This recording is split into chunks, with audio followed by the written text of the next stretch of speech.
So, speaking about being a data scientist yourself and now being an innovation coach, which one do you like the most?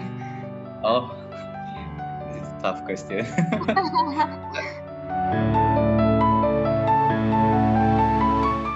So, when you're coaching someone who's very much experienced than you, how do you actually handle those sort of things?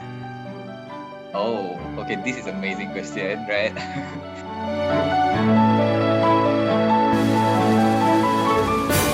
So the first thing about being a good coach, I would say, or like being confident with your coaching skill is that I mean, that's actually very challenging being a coach, trust me.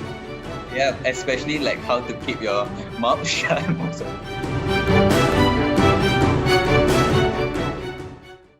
Hi everyone, welcome to my episode 5 of the Innovators Minutes.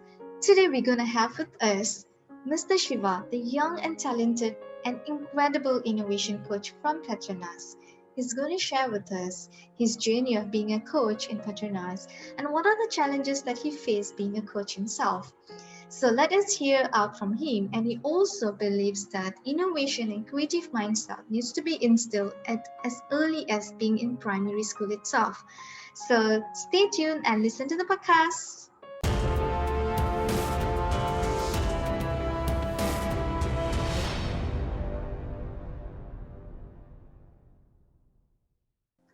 Hi Shiva, Hi. how are you? See, it started off weird, but it's okay. I'm fine. How are you? So this is gonna be like a treat for your viewers' ears today. I think so. So how's your working from home? Yeah.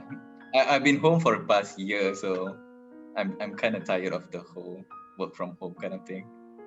Okay. Excited to be back in office. Yeah. But you guys are like working from Monday to Friday? Yeah, correct. There's Monday to like, Friday. okay. It's been like ever since the pandemic started, so you'll been working from home. Yes, correct. I've been home ever since the pandemic started. How So about yeah. those being offshore and all? Do they have an opportunity to go or Yeah, it's still department based. If it's operation and like if you're required to be in office, then it's yeah. then you go lah? Yeah, Okay. correct. So tell me a bit about yourself, Shiva. Like where are you from? What do you do? Where do you graduate from? Oh sure. So just some background about me.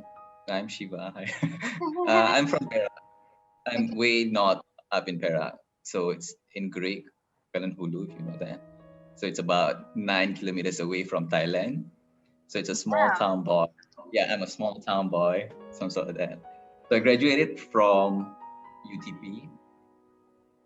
Uh, my background is petroleum engineering, and then I was doing data science a bit, and I'm here now as innovation coach. Yeah, very Innovation. short.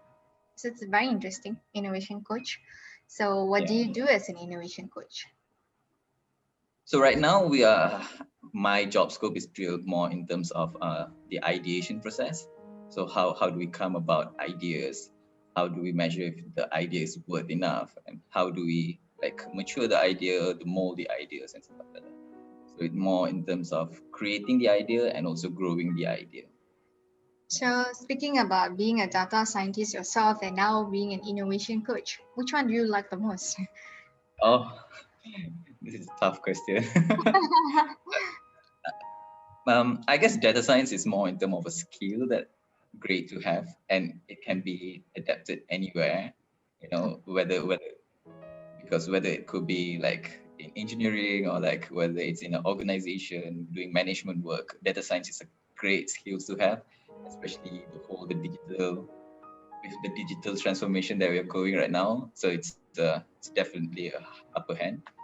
But in terms of which one I prefer better, obviously I like what I'm doing right now as an innovation coach. I have more interaction with people. So it's not just codes and programs. So it's more in terms of human interaction and trying to get the best ideas, innovate. So it's every day I see like new ideas, new things. So that's interesting. Yeah. Okay. But speaking of being a coach, right? I mean, I was trying to being like a trainer and everything. But the challenges that I faced because I know you're fairly young. So when you're coaching someone who's very much experienced than you, how do you actually handle those sort of things? Oh, okay. This is amazing question, right? So one of the thing, right, is being, especially being a young coach, that you Yes. might face is basically the confidence of coming out across as knowing more. You want to come across like that, but the art in coaching is that you don't know more. You understand? Coaching is not about teaching. Coaching is not giving the right answer. Coaching is about guiding towards the right answer. And in that process, we would learn as well. So the first thing about being a good coach, I would say, or like being confident with your coaching skill, is that they are equally knowledgeable as you, or maybe they could be more knowledgeable than you, but you have the grasp of the module that you want to deliver. You know, you are guiding them towards the outcome that you would like to get from them. So it's both a growing process, both you and the experienced people. And sometimes it's really humbling to see the level of commitment that your participants bring to the table, despite of their positions and stuff. So I guess being young coach is a great thing because you're also learning as a coach, and yeah, that's fine. That's interesting. I mean, that's very well answered because that's exactly because you're being very young, and then some people will feel Yeah, like intimidated, like, oh, he's younger than me. Why should I like cooperate with him? They'll have their own yeah, egos and all, right? But yeah, if you're able to handle, then that's a good thing. That's a good attitude there. yeah. I think also as a coach, the mindset has to be right in terms of we don't want to give the answer, right? All Like right. we want them to answer for their own question, but what we want to do is we want to guide them to answer it properly. Like we want to design their thought process to be addressing the issue. Yeah, that's what it is. That's nice. That's nice. Yeah. I mean, that's actually very challenging being a coach. Trust me.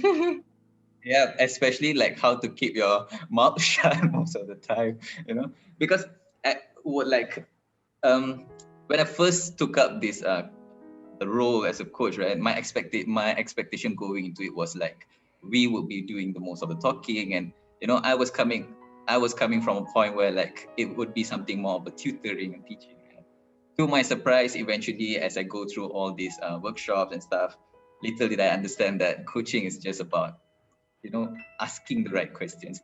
We start asking them, and then we keep our mouth shut, let the whole group, you know, start answering and start discussing. Yeah, that's fine. And you just need to know when you need to, cut the conversation so that they can get back in the track. Yeah, that's fine. Yes. It's more like you facilitate, you create the Yeah, environment so that yep. they to speak up. Because some people they don't speak up, right? They don't come out. I mean, they know, but they don't speak up, and it's I mean, your that's a challenge. That's a challenge as a whole. Especially having a group of people who there's someone who would be endlessly talking, and then there will be another person who like they don't want to talk. So that's a huge, yeah, understand. So, you were saying that you were graduated from UTP, so I'm sure you were exposed to those academic research, and now that you are in industry research and everything, right?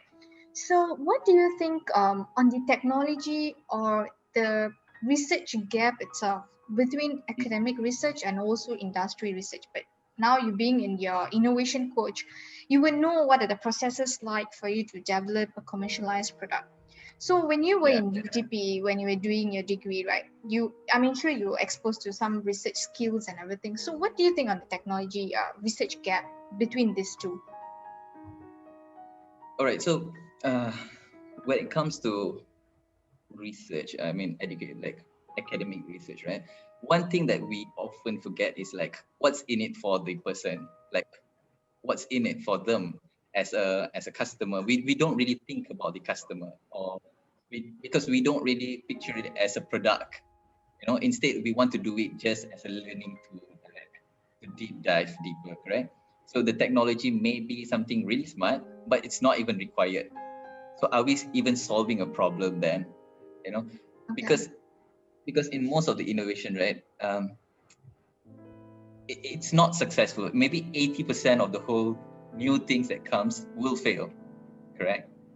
And one of the biggest reason why it happens is that we don't solve the actual problem that the customer or like the client have, right? And as academic researchers, we don't really focus on the clients or like the customer. We don't have the point of customer, right? It's more in terms of I'm going to look into this topic because it's quite interesting, but Yeah. we don't really we really don't go deep in terms of, is there a real pain in there? Is there a real problem in there that we need to address? But so when it comes to industrial, we focus more in terms of what's the real problem, what's the real pain, what's intense, what's urgent, you know.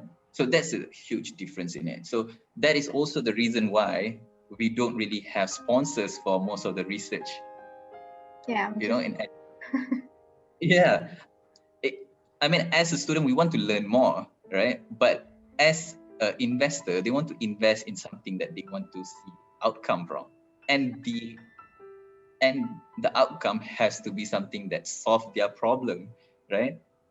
So if we are just looking into something out of this blue, which is not urgent and intense, then obviously we're going to have trouble in getting investors to invest. Correct.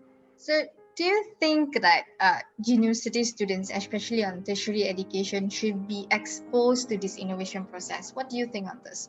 Because I believe when I was in UTP, I didn't get exposed to innovation processes. All we know is this research method, objective, aim, Yeah. procedures, methodology, results. You know, those typical scientific research method.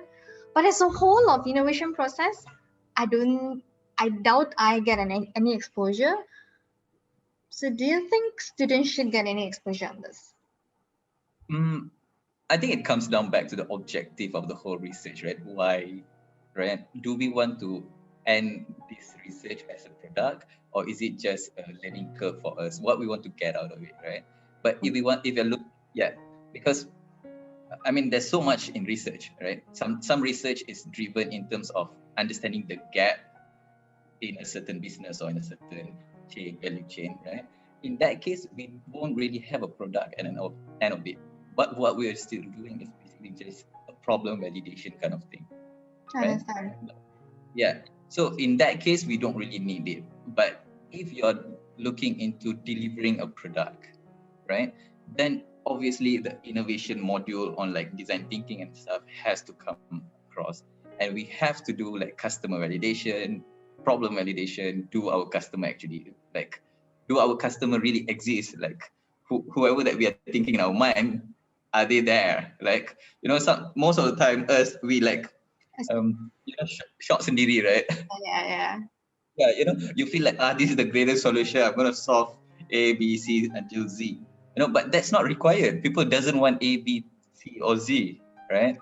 So that's fine. Okay. I think, yeah, I think innovation has to be injected to the society since beginning. I don't think so only in tertiary education. Maybe it should be coming from primary even, you know, because there's so much that we can learn, you know, Understand. because as an adult even we sometimes tend to forget what's the pain of a kid, Yes. right? Yeah, so if a kid start innovating, then they would innovate for their crowd, you know. I know. There's so much thing that we could actually get from there. So yeah, I don't know Yeah. if I'm really answering your question, but yeah. Fair enough. I mean, what you're saying is like it's not necessarily up to tertiary uni you introduce. You could have introduced very much earlier itself. Like what you're Yeah. saying, you have a very good point. Like kids, yeah, I've seen a lot of like primary school kids are going overseas because they have innovated something so well. I mean, we are looking at the news and everything, right? So yeah, you should do it at a very younger age itself. It's like what you said. It's not necessary has to be in tertiary, but yeah, primary itself. It's a good Yeah. one. So talking about these entire innovation processes, right? Um, you can go any way, but there are some basic innovation process. You can alter it according, or you can customize accordingly. But Mhm. what are the basic innovation process? So I guess the rule number one that I follow by is like identifying the problem. That Okay, should be the thing in innovating, you know, addressing, because if you don't identify the actual problem, then you are solving for nothing, you know. correct. Yeah, and your solution will be probably something that it's not going to be used, you know. Either you don't get investors or you don't actually get buyers for your, you won't get buy-ins for your ideas. So one of the biggest Two is identifying your problem correctly. Second would be identifying the need for that. You know, so I think that's one few of the major things that we need in innovation. And obviously, another thing that I would like to suggest is that innovation is not hard. Like we try to paint a picture saying that innovation is hard. It has to come with like a lot of new technologies, and stuff like that. Like, but the truth is probably something that you're thinking now would have been already thought by China perhaps like 9 years ago, and they would have already have an existing product of that, right? So innovation is not, it doesn't has to be hard. It's just something, it's very simple, and this has to be inculcated in our thought process that innovation is not something hard and it's not meant to be hard. Yeah. Understand? Yeah, correct. What are the challenges you actually face in innovating a product or a processes, or what kind of challenges you actually face being a coach by yourself? So, any challenges you face in this entire process of being a coach, innovating a product, or instill any mindset with your colleagues? What kind of challenges you face? I think let's talk as Malaysian as a whole, right? We are people who are fine whenever it's comfortable. We are good, if we have an as engineer background, right? We always have an SOP to follow, right? Yeah, You have a standard operation procedure, and if the procedure goes smoothly, I'm good to go. Like, I don't need new things. I don't need like any enhancement to it. Because it's doing fine.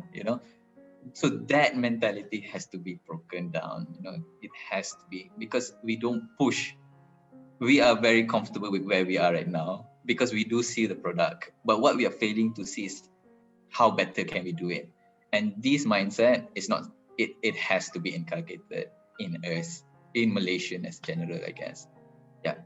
And also I feel as innovators, right, the biggest struggle that they face is basically to the I think the how do I put it in words? The push that they get from a conventional thought process people, who doesn't want something new, because they're good with whatever they are having currently.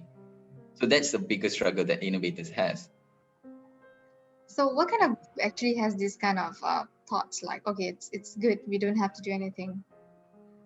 Are you saying in those younger generations or those older generations already um So I'm gonna call out Gen X, like the baby boomers. I think, yeah, you can say, I think it's not wrong. Yeah. Okay, maybe I'll just get some like my own personal experience, right? As a data scientist, perhaps, right? So we deal with digitalization, we deal with like new way of working, and like digital. So when you come to digital as a word, right, it's so feared by so many people. They just feel it complicates you, but no, perhaps the complication is just maybe for the first single sign in, perhaps, you know but because of this, they're so reluctant. They still want to do their manual recording way, and they would still seek for, oh, what if I had something automated? But when the automation comes, they would not be so open about it. And they would also feel like, no, it's taking up my job. It's like, oh, I may not be required anymore in this position if this automation comes across. Those kind of fear Understand. is a huge blocker in the whole development of this as well. So I think that could be it.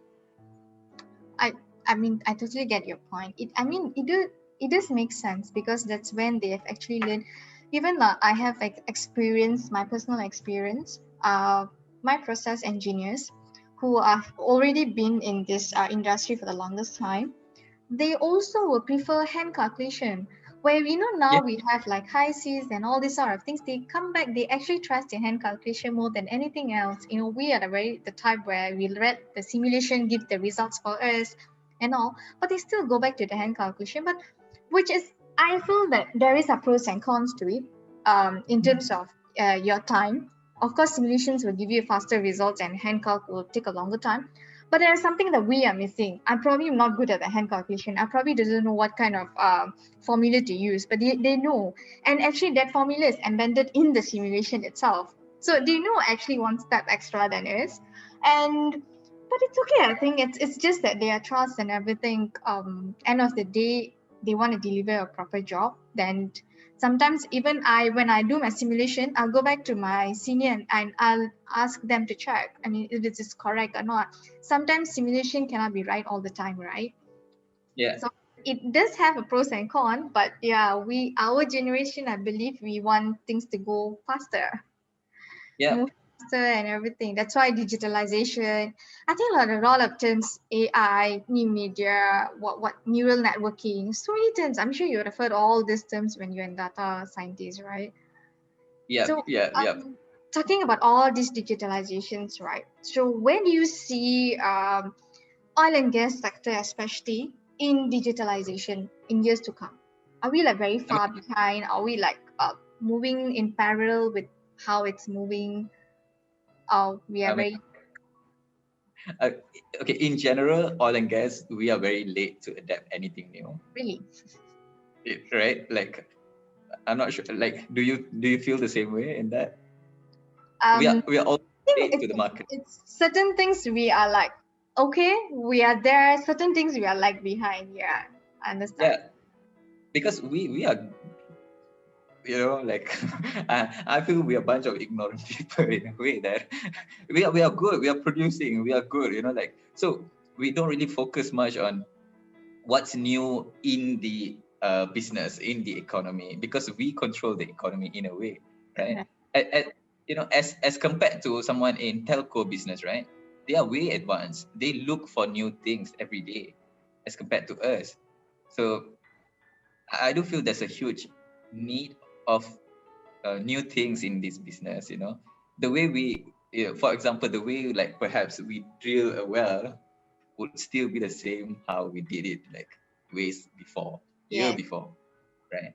Perhaps with some new technology we have some improvement here and there, but it's still the same way we're doing it, the right? company is there. Yeah, correct. And it has been a very mature business by right, you know but yeah, so there is a lot of huge of there's a huge room for improvement, new technology in this business. Yeah, But again, when you want to do a lot of improvement, it comes back to your resources, your money, yeah, how yeah, much investing. I think those things are not cheap, like really not. yeah. So talking about all this, right? So what would be your advice for the younger generation who actually wants to pursue themselves in research or innovation, anything related with all this STEM? Okay, now I feel old because you're like asking for the young generation. I'm young as well. Upcoming one. Yeah, I know. The upcoming Just to, one. just to put it there, I'm young as well.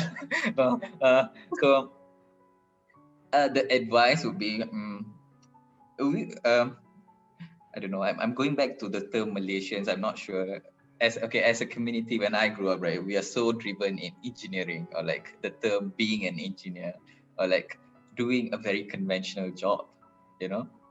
So if I were to give a piece of my mind to the younger generation, right, I would guess break through that. Like, there's so much more than just being an engineer. If you are good in innovation and stuff, go ahead. If you want to proceed in computer science, for example, go ahead, because there's so much more in this world for you to explore. And another thing is that we all have the fear for failing, right? So, but the key thing in innovation is you fail fast, right? You want to fail fast because you want to learn more, right? So be okay to fail. If you guys are young innovators, right, like, be okay to fail. Every failure is a great learning curve for you. Even like the biggest company like Amazon, even they fail. There's so many companies out there which releases products which are not used, and these people are like business giants, for example. So even they fail. So don't worry about failing. It's normal. So I think for creative minds out there, right? feel free to be creative. You don't have to be bounded by the position that or the title that you'll be given. So yeah, Okay, that's what I would say. so talking about creative mind out there, right? Yeah. What is the most creative stuff that you have done? Oh my God. So you're putting in the spot right now. No, I'm not creative anymore. Let's just, uh, yeah. I mean, product-wise, I've done few in my company before, but I cannot disclose that for some reasons, and we're still working on it right now. Yeah. So So, I'm sorry. anything creative in regards to your daily life kind of thing? Like how do you innovate your routines, for example? Oh, routine innovation. Working from home, like how do you make it creative so that you sustain your attention span, 9 to 5 at one place? Those kind of things. Working from home. The first thing that I innovated first is my workspace over here. If I show you how I set up this laptop right now, this is an innovation itself. Like, so, but I think one of the best thing like I have created for myself is like my routine that I've like my alarm, where I position my alarm. How do I roll from bed to my meeting straight away and stuff like that. So yeah, that's my biggest creation right now. Yeah, I'm sure a lot of people comes up with a creative way of setting up their table, like what you said, and Yeah. rolling up from bed straight to meeting. That's another level to it, lah. Yeah. Sure, Okay. I just revealed my secret of being on time.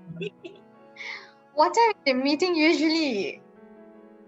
No, I start very early. I start at 8 usually. You can start so early. Yeah. But I thought you all have like flexible hours and all, and your core working hours wouldn't it supposed to be 9 to 4 kind of thing?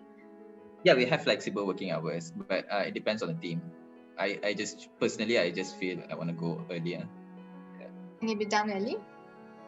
Sorry? You will be No. done early as well? No. So working from home actually takes up more time than you going office, right? Yes. Yes, sure. But what's But the there is pro. productivity level? Like it's better in office or home? I mean, right now, I feel it's equally the same kind of. I also sometimes feel that working from home is more productive. Okay. Sometimes it's not. When you need a seek of advice from your superior, it's not really a best place to be in from home. But if you just need your moment, to focus, then work from home is better. Of course, it's pro and cons. Yeah. But I am still very keen of going back to office to meet my colleagues, to have that environment. So I miss that environment. It's best to do work like that. Yeah. Lucky. And sorry, go ahead. Go ahead. What were you saying? No, I was just saying, because some of our creative modules, right, is better to be given out, delivered in person. So yeah, that's sometimes a struggle, and sometimes facilitating some the baby boomers, perhaps the tools becomes a real struggle, like sometimes you need to teach how to zoom in, zoom out and stuff like that. So yeah. I understand. I've been there myself. I'm sure you have been using some platforms as well, right? For your Yeah, I design do. thinking. I do use some platforms, but it's not easy for those like what you're saying, the baby boomers and all, right? Yeah. It's not convenient for them, and it's very difficult. The entire process get delayed because of that. Because you need to set certain amount of time frame, right, for you to get done. Yeah, but it's okay. It's all the learning process for us. That's the challenge for us. Yeah. Anyway, okay, thank you so much, Shiva, for your sharing today. It's very insightful. At least people know what are the innovation processes, what are the importance of you having a proper innovation process. And like you were saying that it's supposed to start as early as primary school itself is the best, because I really like the idea when you said that, the creativity has to start, because when the kids creating something or innovating something, then they will look around their community, around their kind of people, right? So that's the very good point, actually. And then very good advice you're giving to the younger generations out there. including yourself. So saying that, yeah, it's okay to fail. Actually, through failure, it's where you actually learn a lot of things. Actually, most of the Yeah. products that I innovated, it's through failure. If I don't do that, I wouldn't know what are the opinions. Normally when you innovate something and then you will go out to do some testing of the prototype, right? And then you learn a lot of opinions like, why even doing this? Is or sometimes you don't know that's already in the market. Sometimes if you Yes. don't do your proper research and all, people are like, oh, this is already there and it's not successful then, and why are you doing it again? Then you will come up with something better to resolve that idea. So I think the first step of innovating is to get failure. It's only then you know the pinch of it, and then you will come up with something better. So that's a very good advice. And thank you so much again for your time. So I No hope worries. we'll meet sometime soon. Who knows, our Yeah. path might cross because we both are in the same field. So Yeah. let's keep in touch. So thank you, Shiva. Thank you. I hope I didn't cause a crime today for all your listeners for listening. No, not at all. We keep it simple. Okay, All thank right. Thank you. you. Thank you.